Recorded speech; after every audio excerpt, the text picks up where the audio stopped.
A'udzubillahi minasyaitonirrajim. Bismillahirrahmanirrahim. Assalamualaikum warahmatullahi wabarakatuh. Alhamdulillahi rabbil alamin. Wa bihi nasta'in ala umurid dunya waddin. Wassalatu wassalamu ala asrafil mursalin wa ala alihi wa sahbihi ajma'in. Amma ba'd. Segala puji bagi Allah yang mana telah memberikan kita begitu banyak kenikmatan, terutama nikmat iman, Islam, dan nikmat yang tiada taranya, yaitu nikmat kesehatan. Salawat dan salam tercurahkan kepada baginda Nabi Muhammad SAW, yang mana beliau telah menuntun umatnya dari zaman jahiliyah hingga membawa umatnya ke jalan yang benar. Semoga kita selalu mendapatkan syafaatnya di yaumul kelak nanti. Amin, amin ya rabbal alamin.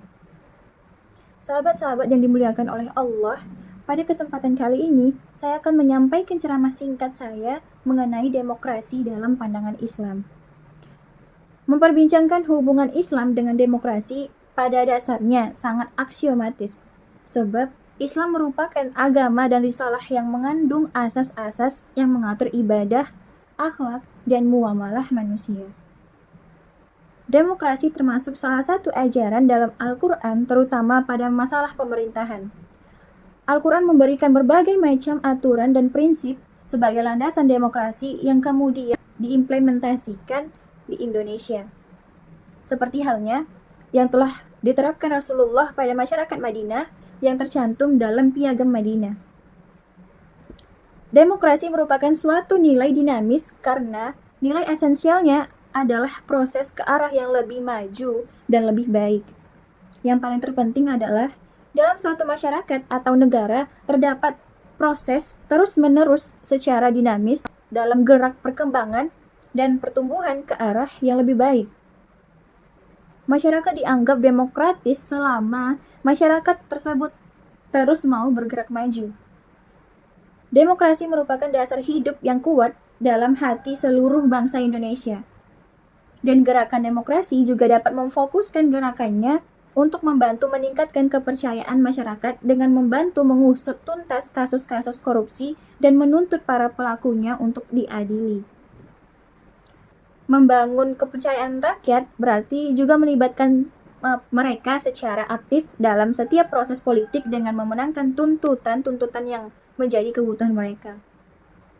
Nah, demokrasi ditemukan dalam ajaran Islam karena memiliki kandungan etik, dan di dalam ajaran Islam ditemukan banyak prinsip yang mengatur kehidupan bermasyarakat, berbangsa, dan bernegara yang sejalan dengan prinsip-prinsip demokrasi. Lalu ada beberapa prinsip Islam yang selaras dengan demokrasi, yaitu yang pertama ada musyawarah. Kata musyawarah berasal dari bahasa Arab.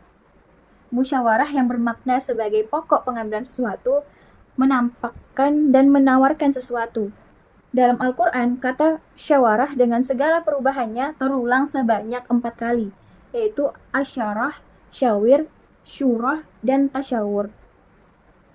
Dalam dunia demokrasi, perbedaan pendapat dan kepentingan dianggap sebagai hal yang sangat wajar. Oleh karena itu, perselisihan harus diselesaikan dengan perundingan dan musyawarah atau dialog untuk mencapai kompromi atau mufakat. Musyawarah juga disebut sebagai forum komunikasi untuk membicarakan kemaslahatan bersama. Dan peran aktif anggota juga menjadi salah satu kunci terlaksanakannya musyawarah ini.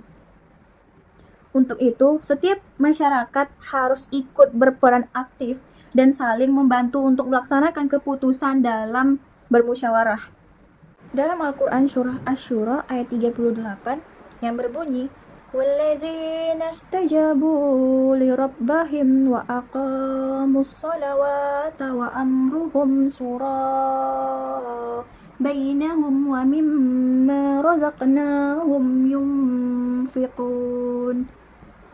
Artinya, dan bagi orang-orang menerima atau mematuhi seruan Tuhannya dan mendirikan sholat, sedang urusan mereka diputuskan dengan musyawarah antara mereka, dan mereka menafkahkan sebagian dari rezeki yang kami berikan kepada mereka.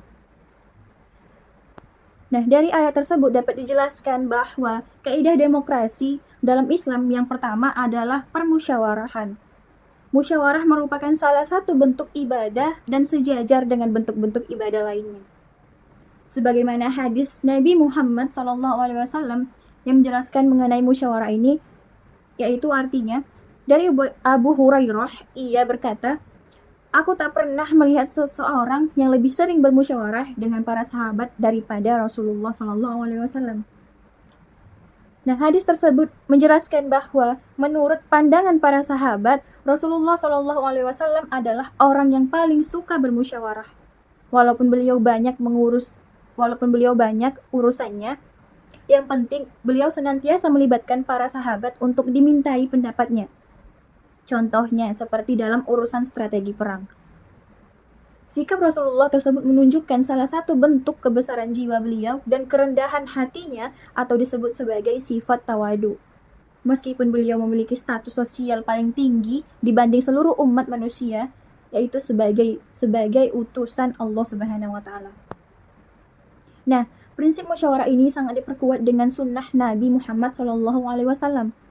Rasulullah bermusyawarah dengan para sahabatnya dalam suatu perkara yang tidak disebutkan dalam Al-Quran, dan yang Nabi sendiri juga tidak mendapat perintah langsung dari Allah. Musyawarah ini sebenarnya merupakan fitrah manusia. Hal ini berdasarkan pada penafsiran Al-Muraghi dalam Quran Surah Al-Baqarah ayat 30 yang menjelaskan tentang keberatan malaikat atas pengangkatan Adam sebagai khalifah di bumi. Allah bermusyawarah bersama para malaikat terkait hal tersebut, dan musyawarah bukanlah sesuatu yang berasal dari tuntutan Al-Quran pertama kali, melainkan suatu tuntutan abadi dan kodrat manusia sebagai makhluk sosial. Musyawarah ini juga merupakan salah satu kaidah syariat dan ketentuan hukum yang harus ditegakkan. Lalu yang kedua ada adil atau al-adalah. Artinya adalah keadilan, penegakan hukum di berbagai sektor kehidupan sehingga dapat berjalan adil dan bijaksana bagi semua orang. Di dalam menegakkan hukum, termasuk juga rekrutmen dalam berbagai jabatan pemerintahan juga harus dilakukan secara adil dan bijaksana. Tidak boleh kolusi dan nepotis. Arti pentingnya yaitu penegakan keadilan dalam sebuah pemerintahan ini ditegaskan oleh Allah Subhanahu wa taala dalam beberapa ayatnya. Antara lain dalam surah An-Nahl ayat 90 yang artinya, "Sesungguhnya Allah menyuruh kamu berlaku adil dan berbuat kebajikan, memberi kepada kaum kerabat, dan Allah melarang berbuat keji, kemungkaran, dan permusuhan." Ajaran tentang keharusan mutlak melaksanakan hukum dengan adil tanpa pandang bulu ini banyak ditegaskan dalam Al-Quran, bahkan disebutkan sekalipun harus menimpa kedua orang tua sendiri dan karib kerabat. Dan Nabi juga menegaskan bahwa kehancuran bangsa-bangsa terdahulu ialah karena jika orang kecil melanggar pasti dihukum, sementara bila yang melanggar itu orang besar, maka dibiarkan berlalu. Maka dari itu, prinsip keadilan dalam sebuah negara sangat diperlukan dalam berbangsa dan bernegara. Ayat Al-Quran yang menjelaskan prinsip ini adalah Quran Surah Al-Maidah ayat 8 yang berbunyi, Bismillahirrahmanirrahim. A'dilu huwa aqrabu littaqwa wattaqullah innallaha khabirum bima ta'malun. Artinya, berlaku adillah karena adil itu lebih dekat kepada takwa, dan bertakwalah kepada Allah, sesungguhnya Allah Maha mengetahui apa yang kamu kerjakan. Nah, ayat tersebut menegaskan bahwa keadilan adalah salah satu sifat yang dekat kepada takwa. Takwa secara sederhana dapat diartikan sebagai melaksanakan perintah Allah dan menjauhi setiap larangannya. Untuk dapat memilih antara perintah dan larangan membutuhkan pertimbangan yang adil. Dalam kehidupan bermasyarakat, sikap adil harus dimiliki oleh seorang pemimpin, dan prinsip keadilan dalam sebuah negara sangatlah diperlukan. Nabi Muhammad SAW juga pernah berpesan dalam sebuah khutbah masyarakat memperhatikan nasib kaum buruh. Mereka yang tidak mau memperhatikan kaum buruh maka akan menjadi musuh Nabi Muhammad secara pribadi di hari kiamat kelak. Nah, adapun implikasi dari penegakan keadilan adalah memperjuangkan golongan yang tidak beruntung nasibnya di bumi ini. Lalu yang ketiga ada amanah. Ayat yang secara langsung memerintahkan manusia untuk menunaikan amanah adalah Al-Quran Surah An-Nisa ayat 58, yang dimana artinya, sesungguhnya Allah menyuruh kamu menyampaikan amanah kepada yang berhak menerimanya, dan menyuruh kamu apabila menetapkan hukum di antara manusia supaya kamu menetapkannya dengan adil. Sesungguhnya Allah memberi pengajaran yang sebaik-baiknya kepadamu, dan sesungguhnya pula Allah adalah Maha mendengar lagi Maha melihat. Tafsir tersebut menjelaskan Al-Quran mengajarkan suatu tuntutan hidup, yaitu tentang amanah. Sungguh Allah yang Maha Agung menyuruhmu menyampaikan amanah secara sempurna dan tepat waktu kepada yang berhak menerimanya. Dan Allah juga menyuruh apabila kamu menetapkan hukum di antara manusia yang berselisih, hendaknya kamu menetapkannya dengan keputusan yang adil. Sungguh Allah yang telah memerintahkan agar memegang teguh amanah serta menyuruh berlaku adil adalah sebaik-baik yang memberi pengajaran kepadamu. Dan sungguh Allah adalah Tuhan yang Maha mendengar dan Maha melihat. Nah, ayat tersebut juga ditunjukkan kepada para pemimpin umat agar mereka menunaikan hak-hak umat Islam dan menyelesaikan masalah mereka dengan baik dan adil. Dalam pemerintahan, prinsip amanah sangatlah penting. Seseorang penguasa harus amanah dalam segala hal. Adapun salah satu tujuan dari prinsip amanah ini yaitu untuk mengurangi adanya korupsi, khususnya di Indonesia yang tergolong dalam peringkat tertinggi masalah korupsi. Seorang pemimpin yang amanah tentu saja akan bisa mengayomi rakyat dengan tidak korupsi atas uang rakyat, sehingga rakyat dapat memperoleh hak mereka. Sebagaimana kita ketahui, bahwa kekuasaan dan jabatan itu adalah amanah yang harus diwaspadai, bukan nikmat yang harus disyukuri. Maka, rasa tanggung jawab bagi seorang pemimpin atau penguasa harus dipenuhi.